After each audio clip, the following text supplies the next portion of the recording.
Hey, how's it going? This is Melinda and welcome to my channel. Today, I want to talk to you about some records that I'm really excited to add to my collection.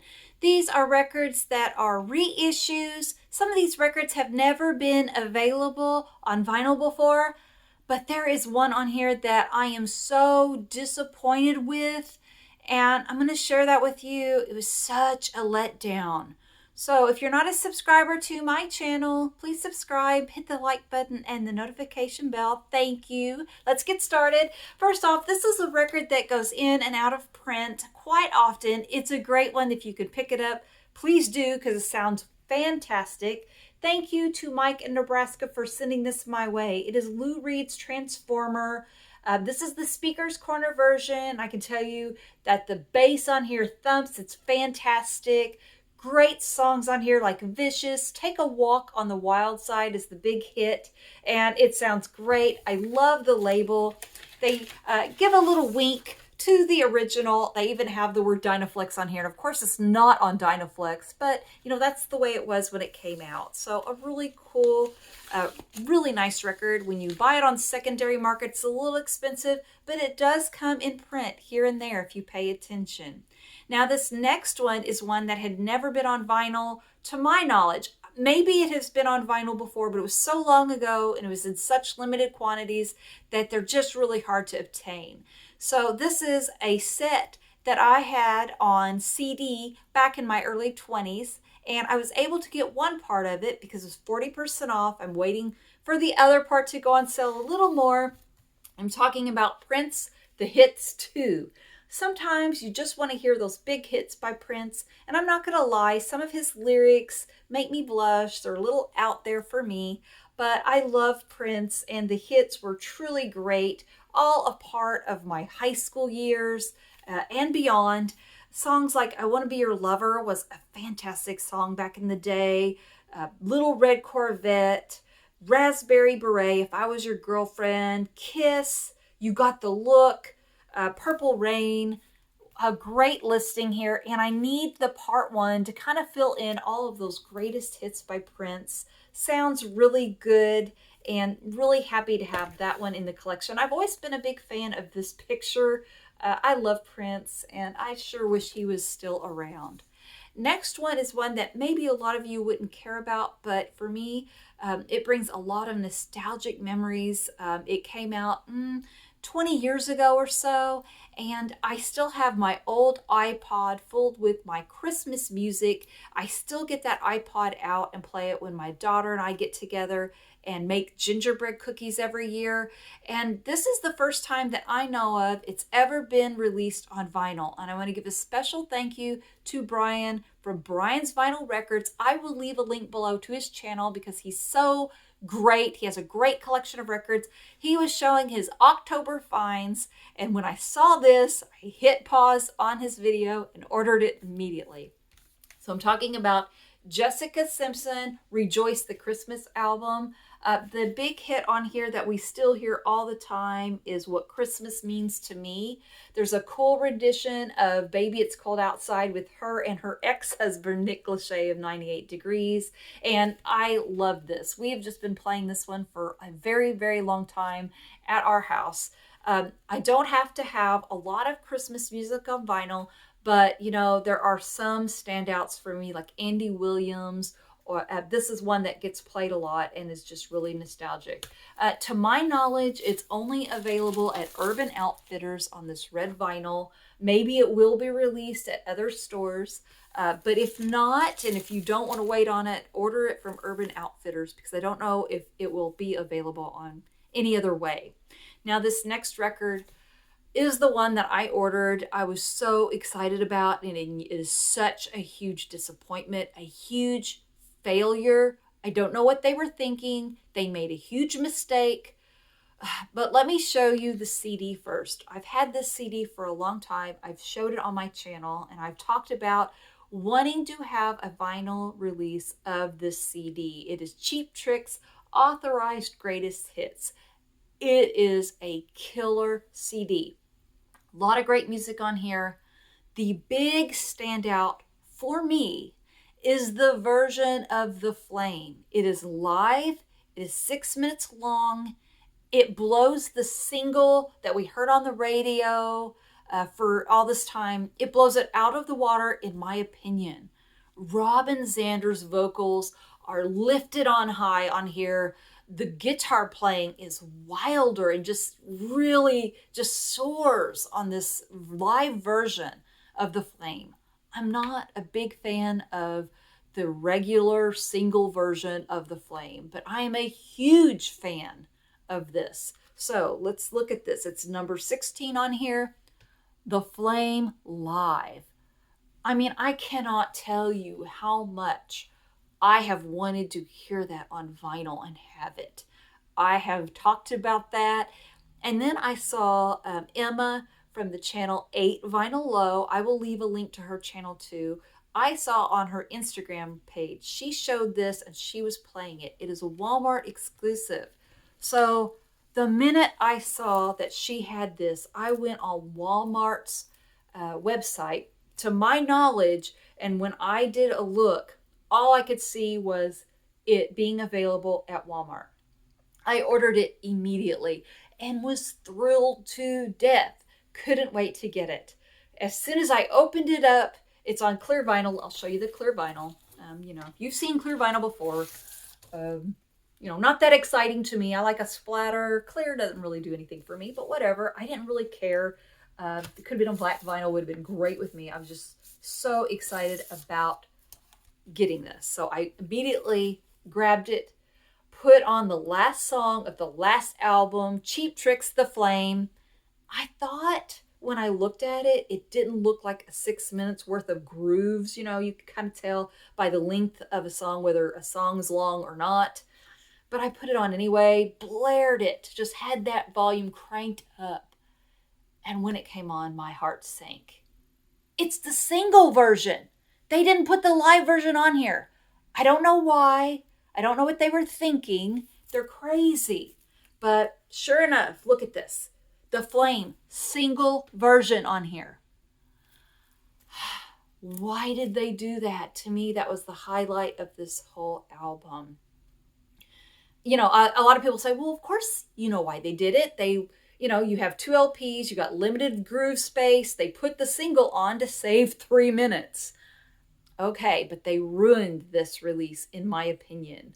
Maybe you don't agree with me, but that was a huge failure to me, and I'm so disappointed. So I know also I want to address something that gets said on my channel, because sometimes I do make videos where I'm critical about things or negative. I have a little negative vibe, a little frustration. And I do get this comment a lot. And sometimes it's from very sweet viewers. And they're trying to make me feel better by saying, you know what? First world problems, first world problems. And yes, you're right. I actually make vinyl videos and collect vinyl to escape all of the horrible things that do go on in the world. This is a pleasure and a joy to me. But every once in a while, it does make me frustrated. Something like this happens. So I just wanted to address that yes, I know this in the grand scheme of things is no big deal. But for me, this was a huge letdown. I had been wanting this for so long. Thankfully, I still have the CD to listen to, and of course you can stream it, but I wanted to hear it on vinyl. And I don't know if I ever will. So that was a huge disappointment to me. I will move on from that and show you one that I was very excited to find for only $1. This is a tremendous record, and if you go on Acoustic Sound's website, it is awaiting repress, and I've been awaiting, checking on it and seeing when it was going to get the repress. I don't have to worry anymore. I found this at an antique store. This is the same antique store that a couple of years ago I made a video titled The Best Vinyl Haul I've Ever Had. I've actually found the Beatles mono box set at this same antique store. That was 2 years ago. Since then, nothing. Absolutely nothing. I go in there, it's the same old records they've had for 2 years that never sell. Well, finally, I went in there not that long ago, and they had another big stack of records. And they were all $1 each, and most of them were dollar records. But I found this one, and I'm so excited. It is A Garland of Red, the Red Garland Trio with Paul Chambers and Art Taylor. Like I said, this on the Acoustic Sounds website has been awaiting repress for a long time. And it is the OJC version from 1984. It sells for a lot more than $1. It's a killer record. No, it is not on the same line as the mono Beatles box set or the vinyl haul that I got. But you know what? I've been wanting this for a long time. And for $1, heck yeah, that was a great find. This next one, I paid twice as much for this, but I think it's worth it. Al Green's Call Me. I paid $2. It is a super clean version of it on that High record label. I love Al Green. He had such a great voice. He's a tremendous singer, and I couldn't resist picking this up for $2. I'm just so thrilled to have a clean version of that record, an original, very cool. And next up is one that I got from the Analog Productions Prestige series. I love Gene Ammons. This is nice and cool. I've had this one for a little while, but hadn't had a chance to show it on my channel. I love the cool vibe. Gene Ammons records are fantastic. It's just, you don't hear a lot about Gene Ammons, and yet his albums are fantastic. Beautiful jazz, just what I love. So this sounds fantastic. Great record, wonderful release. Next up is a record that I didn't need because I already have it in a mono box set, but I love Bob Dylan. So I picked it up. Another Side of Bob Dylan by Mobile Fidelity. This is a great one. Now I have the Bob Dylan mono box set, 33 RPM, sounds fantastic. This sounds fantastic too. If you have the box set, you don't need this. If you have this, you don't need the box set. They're both great. But I love Bob Dylan so much. This is where the collector comes out in me. I love listening to records, but I also love, with certain titles, collecting them as well. So I thought this one was long gone and not going to be in stock anymore. The secondary market, they're pretty pricey. I was able to buy it for retail not that long ago. My copy is number 1735, and I love this record. Now, this one has some really great songs in here, like All I Really Want to Do, Spanish Harlem Incident, Chimes of Freedom is incredible. It Ain't Me, Babe finishes it out. So that one was just one of those. I didn't necessarily need it, but because I love Bob Dylan so much and I love the Mobile Fidelity versions of them, I picked it up. Not necessary if you have that mono box set. Now this one, again, I would argue is not necessary if you find an original, but I picked it up too, and it's the Mobile Fidelity version of Bob Dylan soundtrack, Pat Garrett and Billy the Kid. Now, this is probably what I would say would be my husband's favorite Bob Dylan record because he doesn't sing a lot on it. It's a lot of just music. Yes, the song Knockin' on Heaven's Door is on here, and he does sing here and there on here, but for the most part, it's just a lot of beautiful guitar playing and fantastic. If you have a clean original, it's probably not necessary, but I have trouble finding clean originals. And like I said, I like buying these Mobile Fidelity Bob Dylan records. So I picked it up. Finally, this is one I wouldn't say I necessarily needed, but it's something I wanted. And when it became available again, and I didn't have to pay secondary market price, I was happy to pick it up. This is original master recording by Mobile Fidelity. This is Billy Joel's The Stranger. Now, a lot of times when I buy audiophile records, when I first put them on and listen, I think my expectations are a little too high.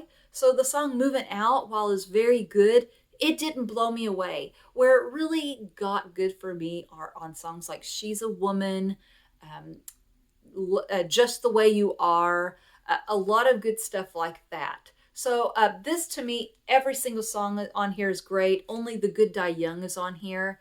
I have really special memories of Just the Way You Are. When I was in high school, me and my best friend Mary, we played tenor saxophone. We were pretty good at it. We got selected to be in the jazz band. And for some reason, we went touring around playing the song Just the Way You Are in our jazz band, and her and I played the saxophone solo you hear on this recording. I'm sure it was dumbed down a little bit. We were just high school students. We don't play like the guy whoever did the saxophone solo on this. But you know, we did a pretty good job, and it just brings back really fun memories. I was honored to be able to be in that jazz band because not everybody was picked. This is a really tremendous record. I also would love to have the mobile fidelity version of An Innocent Man. Don't know if I will ever pick that one up, but I was glad to be able to pay retail for this and buy it. Such a great record. So, those are my record finds recently that are a little hard to get right now. Thankfully, a lot of them came back in stock. That Cheap Trick record, oh my goodness, I'm so disappointed. That was so frustrating. They really missed the mark on that one. They failed big time. They messed up what made this so special. And I've already said that, so I'll get over it now. And that's the end of this video. Thank you so much for watching. Please subscribe, and I will see you next time. Take care. Bye-bye.